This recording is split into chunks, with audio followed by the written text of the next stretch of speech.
Paizinho querido, maravilhoso Senhor e nosso Salvador, a Ti rendemos graças, Senhor, porque Tu és bom e a Tua misericórdia renova-se todas as manhãs e ela subsistirá para sempre. Nós somos gratos a Ti por este dia, porque nos concedes mais um sábado e então doce companhia, Senhor. Queremos rogar que neste momento o Teu Santo Espírito esteja conosco e já te agradecemos por isso. Te rogamos que conduza, Senhor, cada palavra, cada, cada citação, cada coisa que vai ser falada aqui para a tua glória, para a tua honra. Não permita que nenhum de nós saímos aqui com dúvidas quanto ao que vai ser falado. E que o nosso coração, Senhor, seja transformado, seja amolecido diante das coisas que serão abordadas. Gratidão por todas as bênçãos, pela oportunidade, capacita-me para a tua glória, Senhor, segundo a tua benignidade e a tua grandeza. Eu te rogo humildemente em nome de Jesus. Amém. O tema do estudo, ele é a natureza da escolha e ele tem base em uma das apresentações do nosso ancião Parminder, na Campal da França. O título da apresentação dele é A Natureza do Pecado e a Natureza da Escolha. É um vídeo não muito longo, considerando todos os demais, é apenas 1 hora e 2 minutos, porém, com um assunto muito vasto. E eu decidi não trazer somente à baila todos os pormenores do que o ancião traz para nós, não por negligência ou por arrogância, mas assim, porque eu considerei somente a questão da natureza da escolha e a natureza como uma essência, para que nós destrinchássemos o conteúdo, o assunto, numa perspectiva diferenciada, né? Numa perspectiva bíblico-cristã, mas também numa perspectiva neurocientífica. E eu trouxe algumas coisas, não deu para trazer citações e nem muitas coisas, eu trouxe coisas que eu tenho estudado ao longo da minha vida e mais ultimamente nos últimos meses, com relação à inteligência emocional, com relação à neurociência. E aí a gente vai considerar aqui agora nesse momento. A priori a gente tem aqui uma definição, né, do estudo, haverá nesse estudo considerações sobre a natureza da escolha relacionada à essência da palavra, analisando quais os motivos que nos induz a seguir uma ou outra hipótese em todas as abordagens da vivência humana. Serão consideradas para tal citações bíblicas, espírito de profecia e estudos rasos sobre a neurociência. Falo rasos porque eu não me aprofundei dentro da questão científica da neurociência.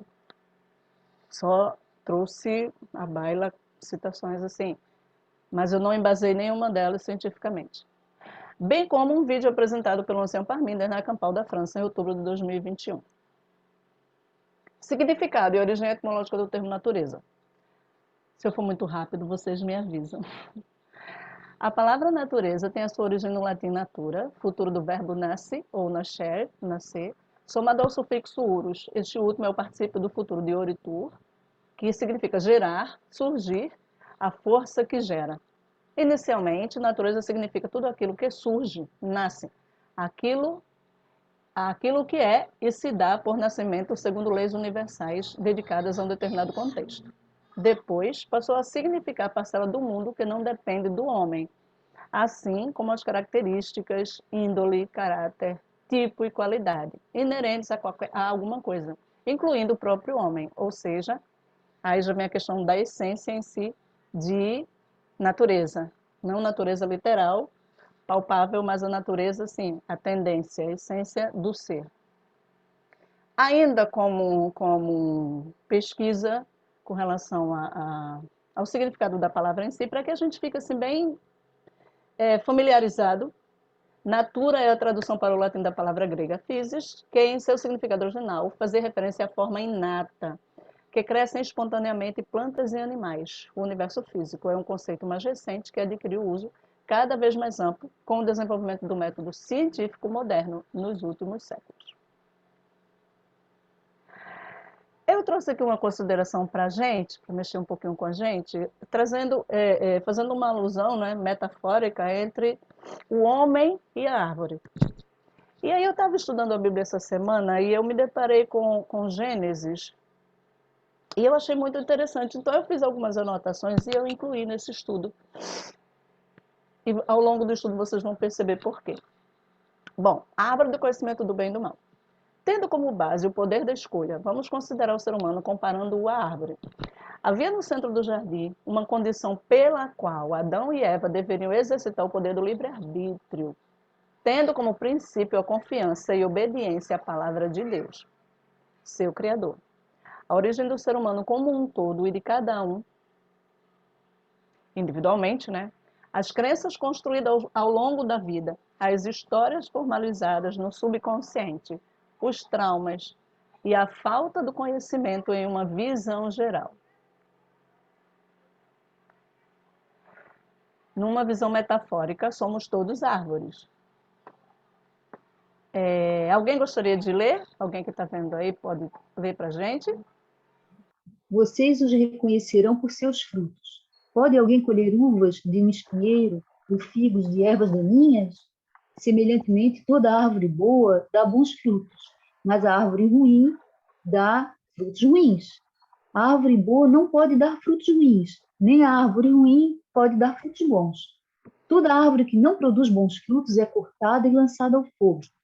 Assim, pelos seus frutos, vocês os reconhecerão. Porque a vinha do Senhor dos Exércitos é a casa de Israel, e os homens de Judá são a planta das suas delícias. Isso é lindo. 5:7.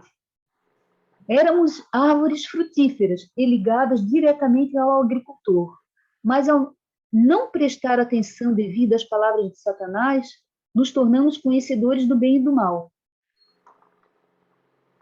Logo, nossa natureza foi deturpada, e desde então não uma guerra entre o consciente e o inconsciente, porque nossa natureza foi contaminada.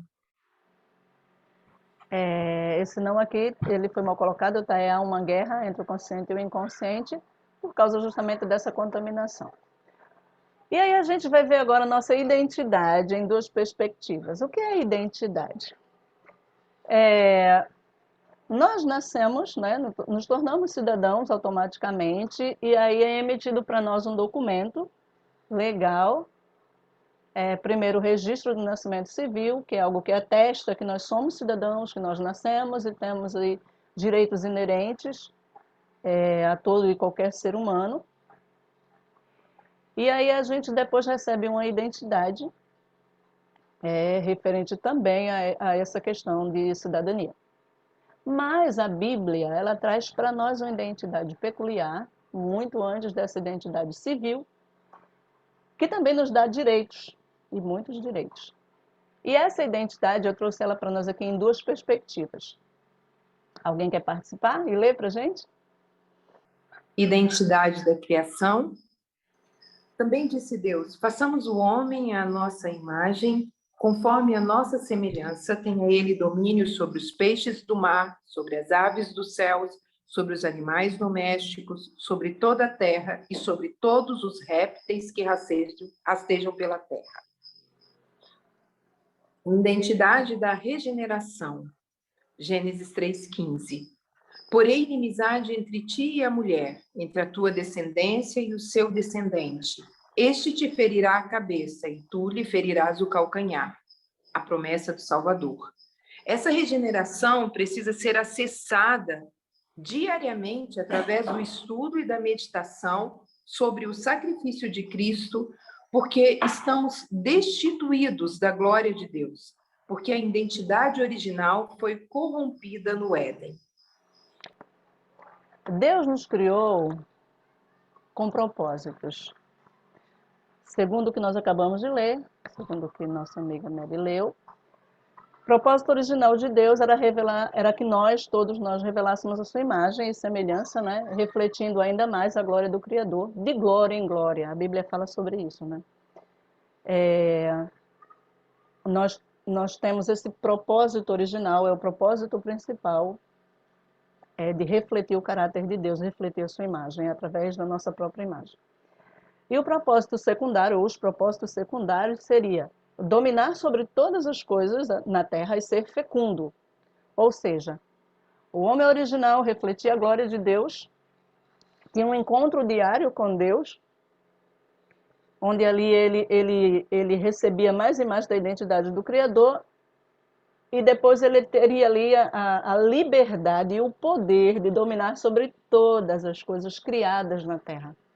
Né? E a gente sabe que assim, tudo que foi criado até o sexto dia, ou melhor, até o quinto dia, estava sob o domínio de Adão.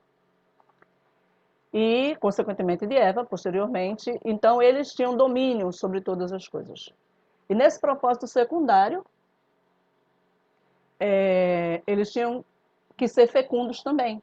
Né? A Bíblia fala sobre isso. E essa alusão de árvore tem a ver com isso também. No livro Educação, a página 8, capítulo 5, diz assim: o propósito de Deus, quando Adão saiu das mãos do Criador, trazia em sua natureza física, intelectual e espiritual a sua semelhança. Criou Deus o homem à sua imagem. E era seu propósito que, quanto mais o homem vivesse, tanto mais plenamente revelasse esta imagem, refletindo ainda mais a glória do Criador. Todas as suas habilidades eram passíveis de desenvolvimento. Sua capacidade e vigor deveriam aumentar continuamente. Era ampla a esfera disponível à sua atividade. E magnífico o campo aberto à sua pesquisa. Gente, isso é muito lindo.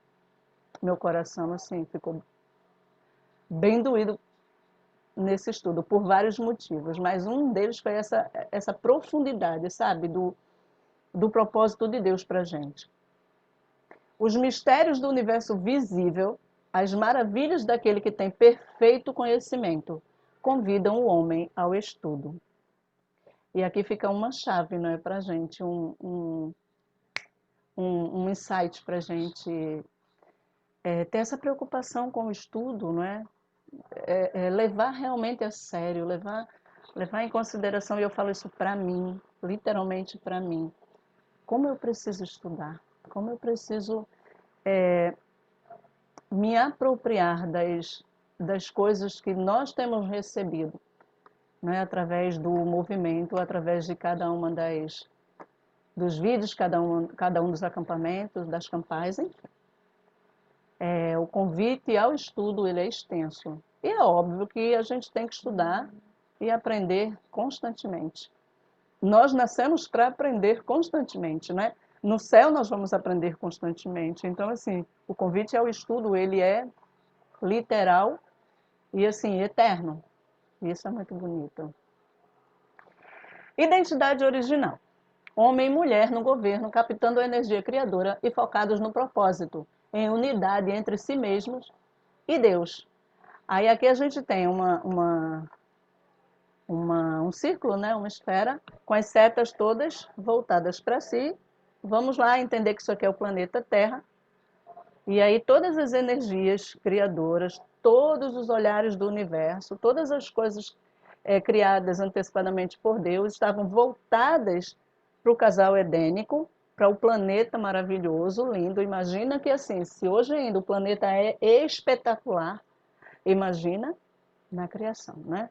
Então, assim, eu fico só imaginando. E havia, assim, esse governo. Eu queria desenhar um Gzinho aqui no meio e desenhar o homem, mas eu não sei, eu não tenho. Quem tem essas habilidades maravilhosas é minha filha. Então, assim, o homem no governo, assim que Deus o criou, a identidade original. E aí, tem uma coisa aqui que eu falei, né?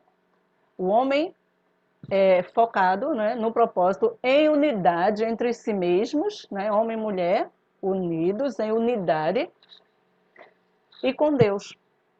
É importante a gente entender isso. O que diz a Bíblia sobre a unidade? Gênesis 11, de 1, 5 e 6 diz assim: naquele tempo, toda a humanidade falava uma só língua. E estudando a Bíblia e ouvindo algumas coisas, eu entendi algo assim que eu não sabia, que eu nunca tinha parado para entender, que eu nunca tinha parado para pensar. Obviamente, outras pessoas sabem, têm esse conhecimento, mas eu vim ter agora há pouco. 5 diz assim: o Senhor desceu para ver a cidade e a torre que estavam a levantar. 6. Vejamos se isso é o que eles já são capazes de fazer. Sendo um só povo com uma só língua, não haverá limites para tudo o que ousarem fazer. Gente, isso aqui a gente sabe que é a Torre de Babel, é Nirode que deu a louca, e foi lá e começou a construir a torre em rebeldia plena, porque não queria obedecer, porque achou que viria outro dilúvio, enfim. Só que aí aqui tem um código para a gente, né? Uma coisa assim muito interessante, porque, primeiro, Deus não tinha que descer. Ele estava vendo a torre lá de cima, ele estava vendo a besteira que estava sendo feita. Então, ele não precisava descer, né? Ainda que seja uma parábola, ainda que seja metafórico isso aqui. Mas a Bíblia diz que Deus diz que ia descer para ver o que o homem estava fazendo. E ele fala abertamente que assim, eis que falam uma só língua, e é um povo só, estão unidos. Então, assim, se continuarem assim, não haverá limites para tudo o que ousarem fazer. E aí vem a primeira dica para a gente. Unidade é linguagem, né? É linguagem, é todo mundo falando a mesma linguagem e todo mundo caminhando para o mesmo rumo. Todo mundo tendo o mesmo propósito. E nós somos chamados, né, para isso, para esse propósito, para um único propósito. Vamos lá. Aí vem a perda da identidade. Nesta bendita perda da identidade, houve uma dispersão de energia. Consequentemente, perdeu-se a unidade, né? Já não havia mais toda a energia positiva, vamos usar esse termo, né? Já não havia mais essa concentração ali com foco no homem, no produto da sua mão, naquilo que ele estava desenvolvendo, e Deus ele foi meio que banido do planeta, né? Então essa identidade ela foi literalmente alterada por conta desse corte, dessa mutilação, vamos dizer assim, e houve uma dispersão de energia. O homem, ao invés de acumular energia, ele começou a perder. E aí a gente sabe que através das maldições que sobrevieram, né? O trabalho árduo, os abrolhos, os espinhos, etc, etc, etc. Todas essas coisas advêm justamente dessa dispersão, desse corte. Considerações sobre a trindade do homem. Preciso que alguém leia para mim. Considerações sobre a trindade do homem. Natureza física. QI. Coeficiente de inteligência. Raso. Quem permanece aqui é escravo do corpo. Não vence pecado e não tem poder de decisão, escolha. Natureza intelectual. Coeficiente emocional. Governo. Quem tem crise de identidade, ou seja, não sabe quem é, segundo o exposto em Gênesis 1:26, não tem governo sobre si mesmo ou sobre a casa onde vive. Miserável homem que sou. Natureza espiritual, propósito divino, o trono de Deus que habita dentro de você e deve estar sempre ocupado por ele. Amém, obrigada. Então, nós temos aqui 3 hipóteses, né? Na verdade, não são 3 hipóteses, são 3 considerações. Me perdoem pelo tema, eu coloquei assim, considerações sobre a trindade do homem, porque assim, como nós somos imagem e semelhança de Deus e ele é triuno, nós também somos, eu considero, mas assim, se eu estiver errada, me perdoem, podem me corrigir que eu estou apta a aprender ou me adaptando para isso. E eu considerei aqui, também me perdoem se não está de acordo com o estudo da natureza do homem, porque não é um estudo ainda que eu domino literalmente. Eu trouxe a questão mesmo da neurociência, tá? Essas 3 pontuações, assim, ela tem a ver com a neurociência, mas eu sei que batem com aquilo que a gente prega, com aquilo que a gente estuda com relação, né? Se tiver uma coisa ou outra fora do contexto ou desconexa, por favor, me perdoem e me ajudem. Mas aí nós temos essas 3 hipóteses. No coeficiente de inteligência, né? Por que eu falo que é raso? Porque é puramente irracional. E, ao longo da minha vida inteira, eu ouvi falar que nós tínhamos que tomar decisões pela razão. E hoje eu sei que nós temos que tomar decisões baseadas no que nós somos. Inteligência emocional, racional e espiritual. Quantos erros eu cometi na minha vida, eu fico arrepiada e o meu coração dói, porque eu não sabia disso. E quantos seres humanos nesse momento estão cometendo erros e erros e erros, porque também não sabem disso. Então, assim, quando eu junto a minha inteligência, a minha questão moral, no tocante ao conhecimento cognitivo, físico, eu pego a questão emocional, né, que é o tratar da emoção, são as coisas guardadas no nosso córtex cerebral, são as nossas experiências de vida, as nossas memórias, que podem ser positivas e negativas, enfim. O nosso coeficiente emocional, ele é regido literalmente pela emoção e ele é regido por crenças que podem ser limitantes. Ele é regido por hábitos que geralmente não são positivos, dentre tantas outras coisas. Então, assim, essa perda de identidade, ela trouxe uma danificação geral, né? Não foi só na terra que nasceram cardos e abrolhos e ervas daninhas, foi aqui também. E ao longo da nossa vivência, da nossa experiência como ser humano e com os seres humanos, nós adquirimos muitas coisas. Nós adquirimos,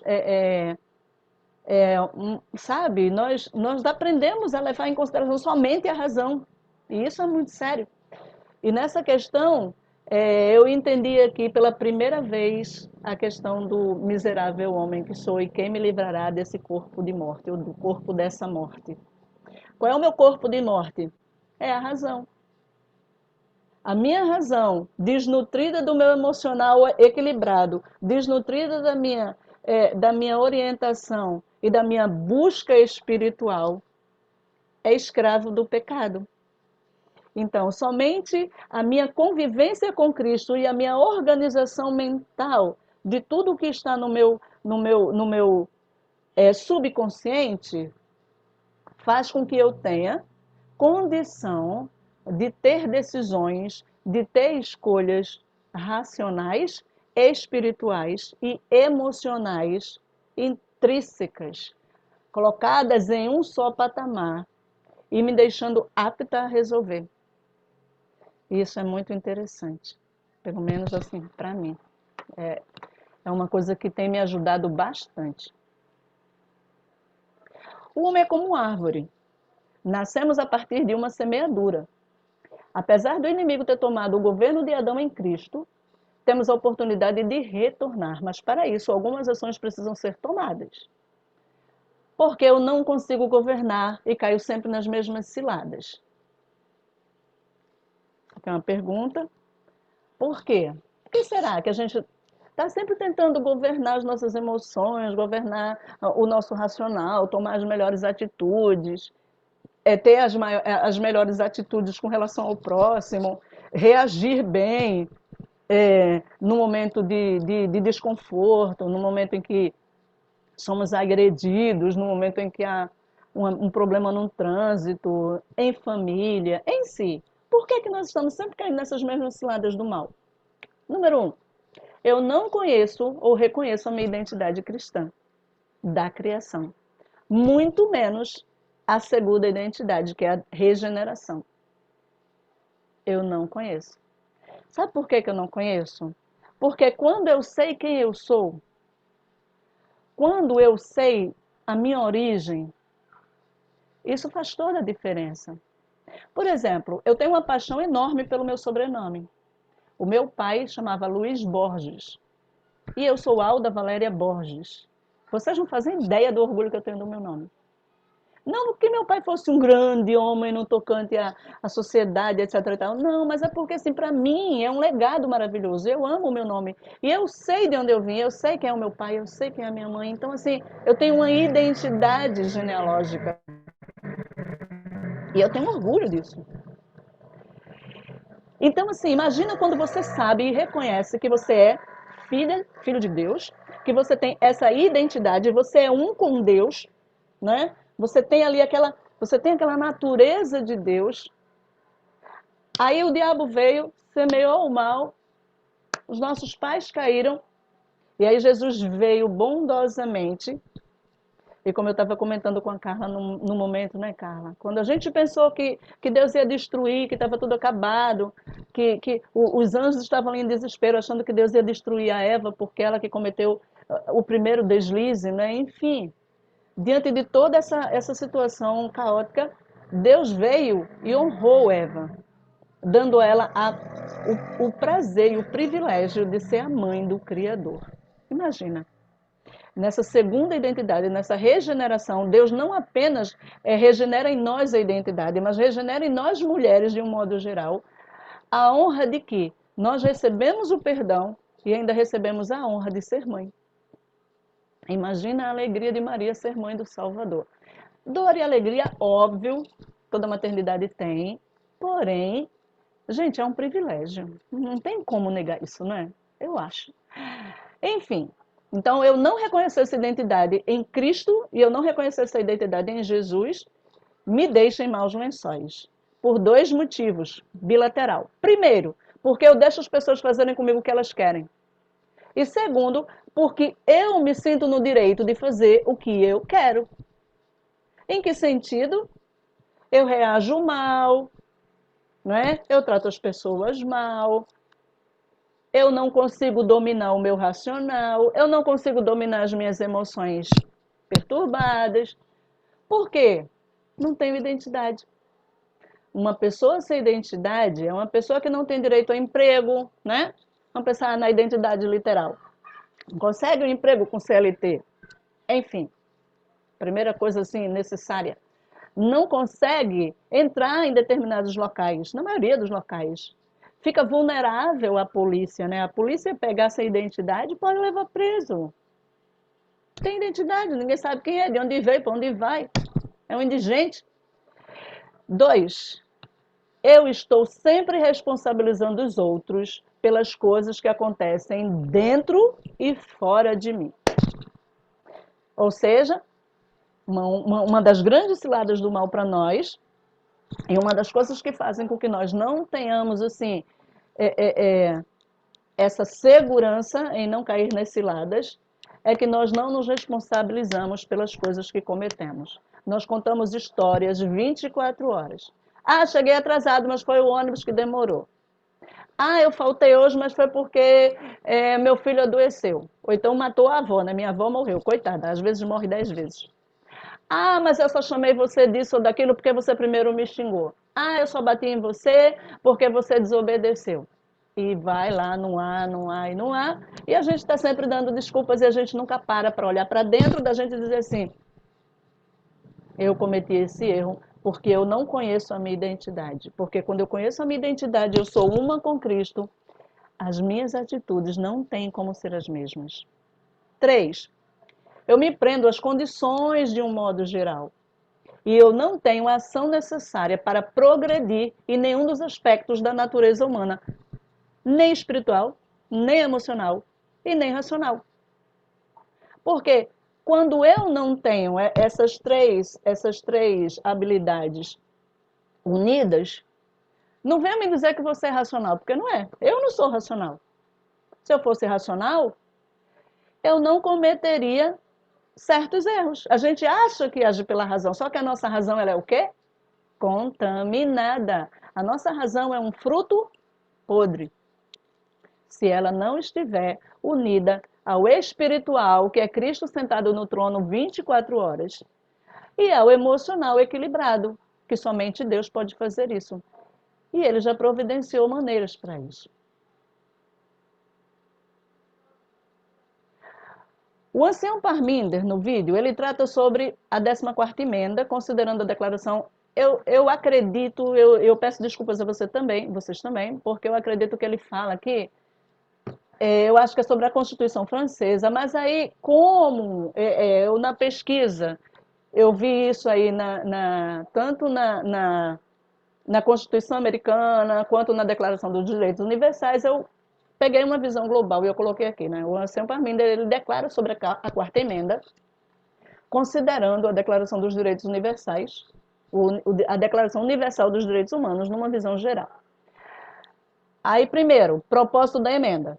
Todo cidadão tem direito à proteção sob a lei. 2.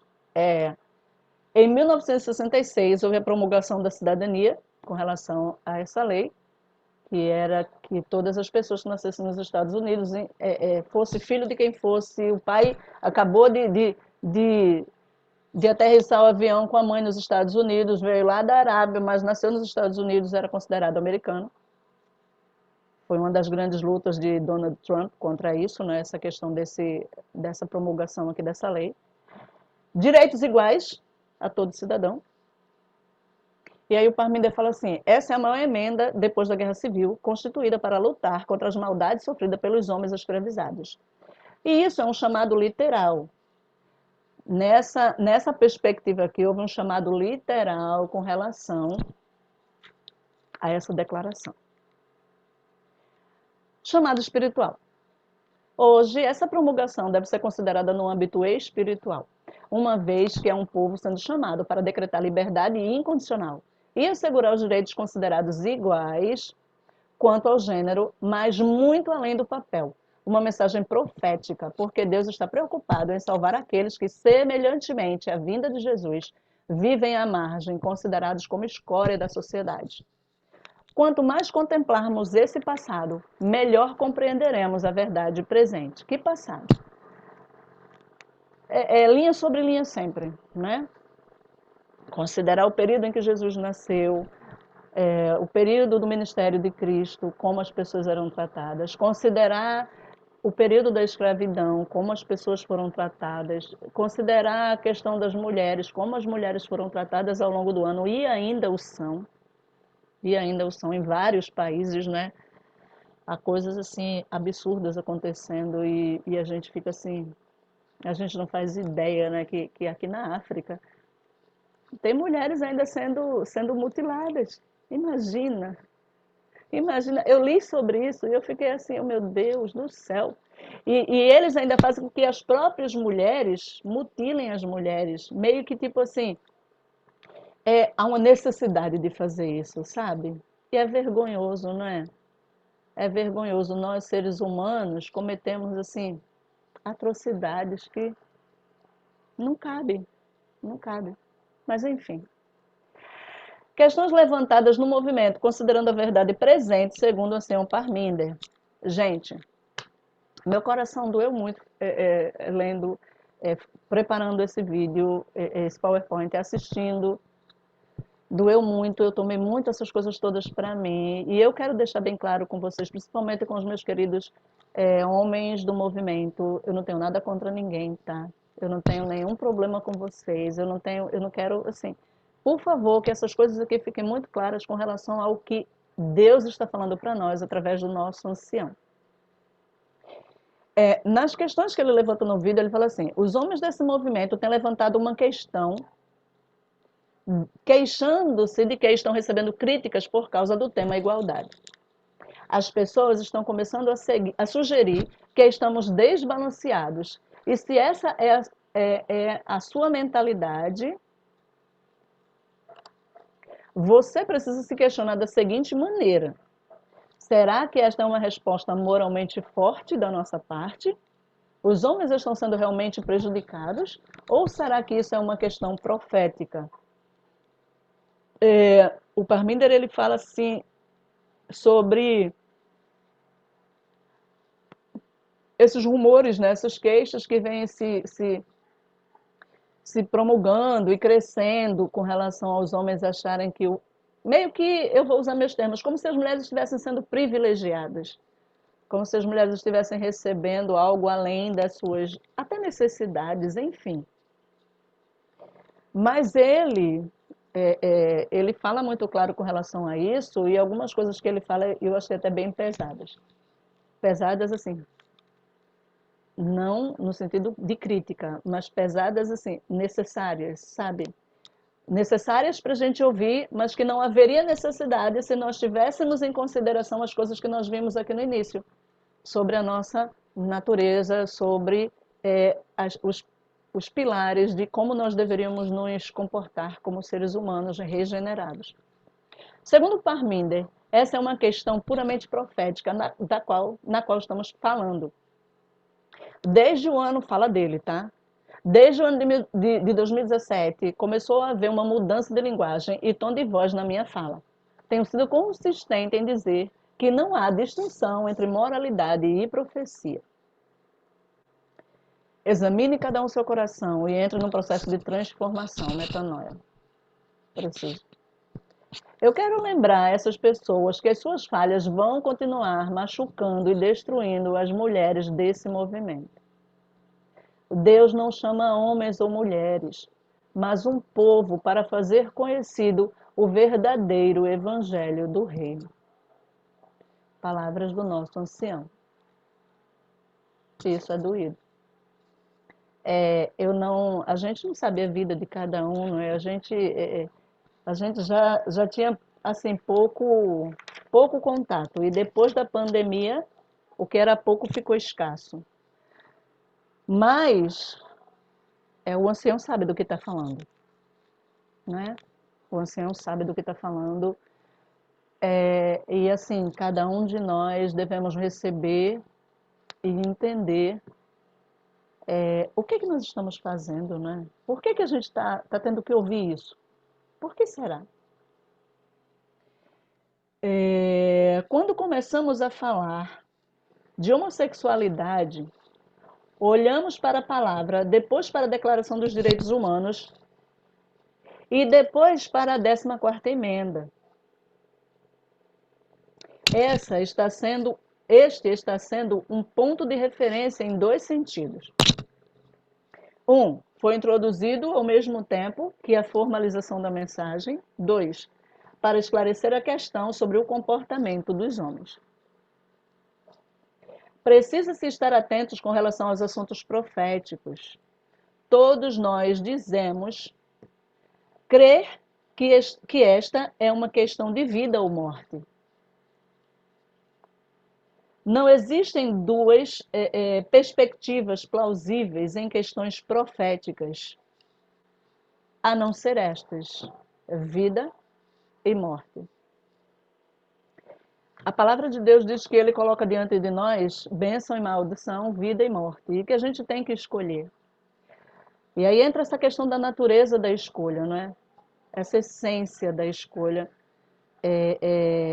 com relação a assim, as nossas perspectivas humanas, racionais, emocionais e espirituais.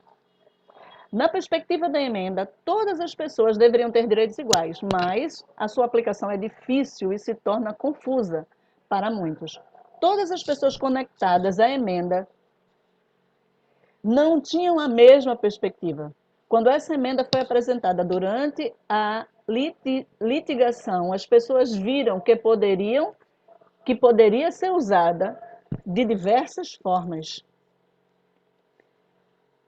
Problemas de comunicação, falta de unidade. A emenda veio, a lei já estava promulgada, as coisas foram faladas e cada um começou a interpretar do seu modo. Cada um começou a falar aquilo que queria. E isso não é diferente na nossa vida. E aí eu volto lá ao início, unidade. Se nós falarmos a mesma linguagem, estivermos unidos em pensamentos e propósitos, nós faremos qualquer coisa. É isso que Deus diz lá na palavra, no livro de Gênesis, capítulo 9. Alguém quer comentar alguma coisa? Desculpem-me que eu vou disparando. Algum comentário, alguma pergunta? Então vamos lá. Nesta emenda, nós temos aqui a mesma lei, a mesma Constituição, a mesma palavra, mas está sendo questionado quais direitos estão em questão. Porque, na perspectiva geral, há pessoas diferentes e direitos diferentes. E aí vem o princípio da equidade. Porém, não era essa a preocupação de quem questionava a lei. Há argumentos de que alguns direitos estão sendo protegidos e outros estão sendo pisados. Mesmo argumento sugerido no movimento. Direitos iguais, sim, mas não significa que possamos ter o mesmo nível de discussão. Não significa que enxergamos os dois gêneros da mesma forma. Homem é homem, mulher é mulher, macho, fêmea. Se você, como um homem, sente os seus direitos pisados, que não estão sendo justos, que não estamos sendo justos, pergunte-se a si mesmo: será que está havendo uma falha moral da nossa parte? Ou um entendimento correto da profecia? O Parminder continua. Eu acredito que todos nós já temos a resposta evidente, linha sobre linha, e o desenvolvimento da mensagem.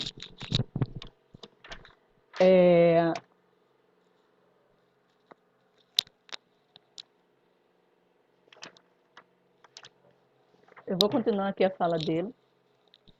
No decorrer desses anos, eu tenho sido consistente em dizer que não há distinção entre moralidade e profecia, mas que é uma construção de pensamentos errados, uma lógica construída em cima de males, bagagem que vem da nossa origem lá eclesiástica, bagagem que vem daqui do nosso subconsciente. Que nós continuamos religiosos, que nós continuamos regradores, que nós continuamos julgadores. Isso é muito sério. Isso me dá medo. Eu temo pelas pessoas que hoje estão eufóricas com a formalização da mensagem e que querem ver avanço, mas temo que essas vozes que estão crescendo em oposição à perspectiva da liderança deste movimento, de que muitos homens no movimento ainda não aceitam a mensagem da lei dominical. E a gente sabe qual é a lei, né?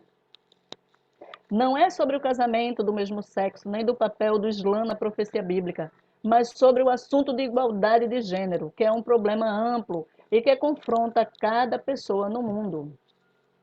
É necessário se manter num caminho estreito, em que cada pessoa possa se consagrar, mas especialmente os homens que estão falhando. Palavra do nosso ancião. E estão falhando na mensagem.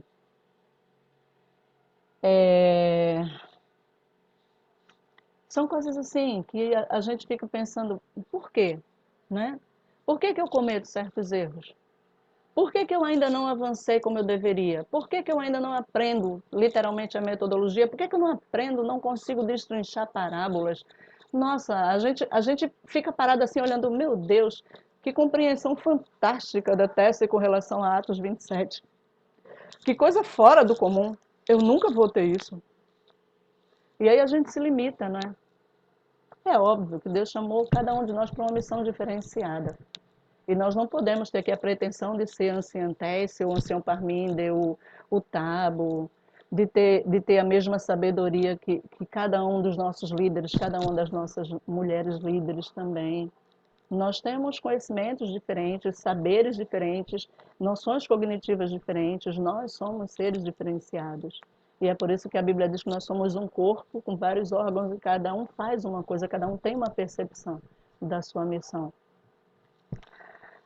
Mas Jesus falou que se nós andássemos os mesmos caminhos que ele, e aí eu vou parafrasear, nós faríamos coisas maiores do que ele. E aí fica complicado. Porque nós continuamos batendo na mesma tecla. E nós continuamos no mesmo deserto.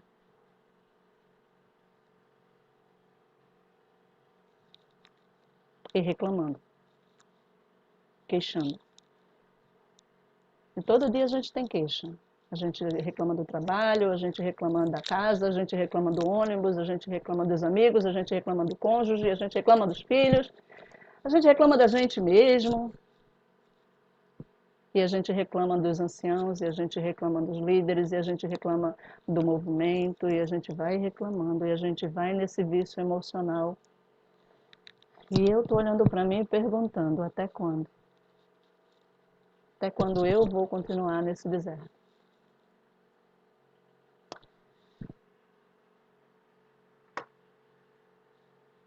Precisamos nos tornar verdadeiramente humildes, tendo um coração ensinável e a vida atualizada com identidade, propósito e destino. Vou ler de novo. Precisamos nos tornar verdadeiramente humildes. Gente, eu tenho 55 anos e eu vim descobrir o que era humildade esses dias. A vida inteira eu achei que humildade eram atitudes de ajudar o outro, de permitir que o outro fosse o primeiro, de doar, de me vestir com modéstia, de não ostentar e etc. E essa semana eu entendi que humildade é um coração ensinável. E o que é um coração ensinável? É um coração predisposto a ouvir literalmente a voz do Espírito Santo.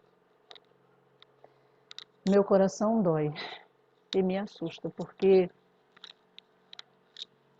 com a nossa identidade corrompida, vou usar um termo que o pessoal da tecnologia gosta muito, né? O drive está com defeito.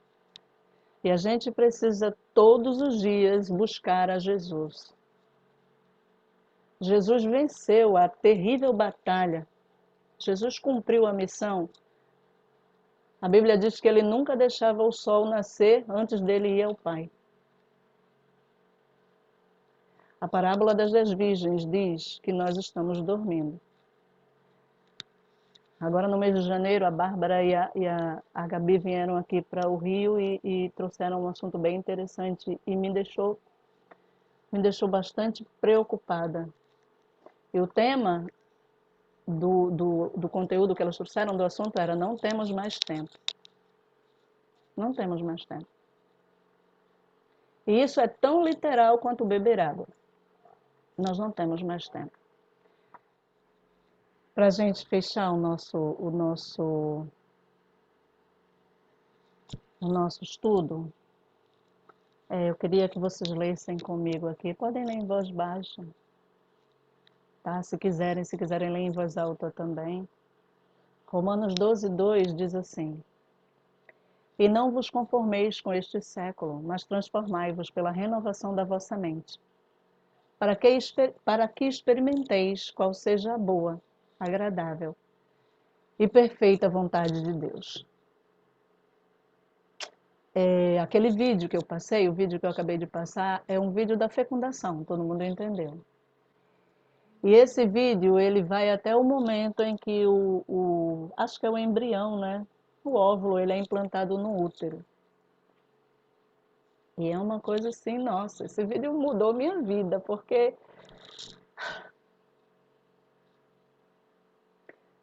e eu queria falar para vocês que, assim, se a gente tinha que dar errado, a gente tinha que ter dado errado naquele momento ali.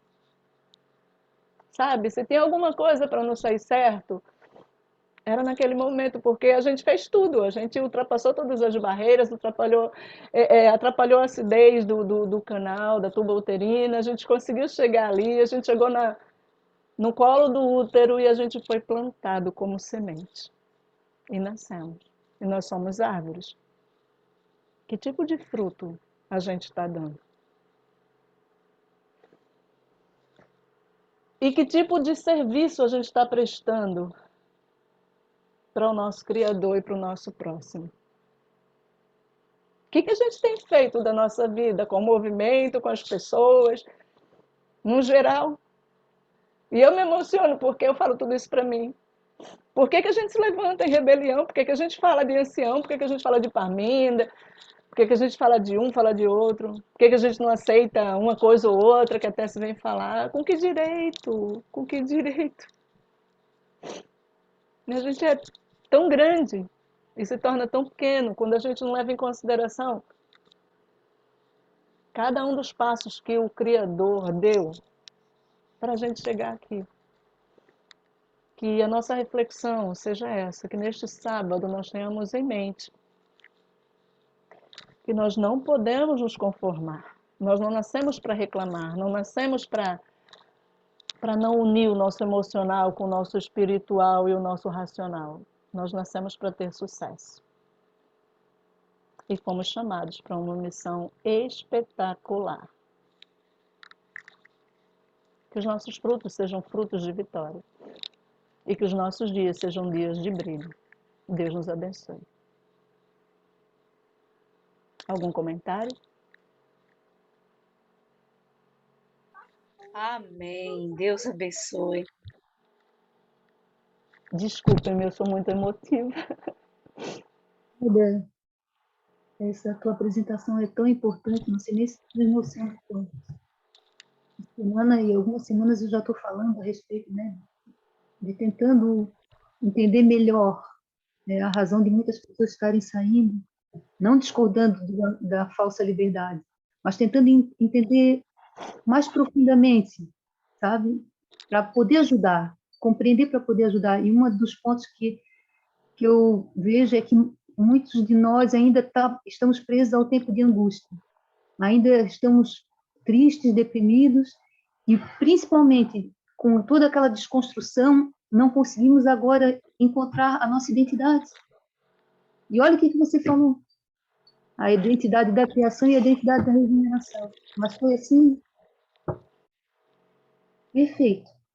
Deus seja louvado, irmã. Ele fala sempre aos nossos corações todos os dias, mas que principalmente a gente tenha humildade para ter esse coração ensinável, porque quando a gente sai de uma mensagem, de um movimento, e quando a gente vai trocando, é a dureza do nosso coração, não é outra coisa. É que a gente não está em unidade, em linguagem, a gente não compreende. E não só compreende, mas a gente não aceita. E por que a gente não aceita? Porque as nossas aptidões morais, físicos, mentais, intelectuais, porque a nossa construção está desconstruída. Deus nos abençoe. Que a gente cresça. Vamos orar?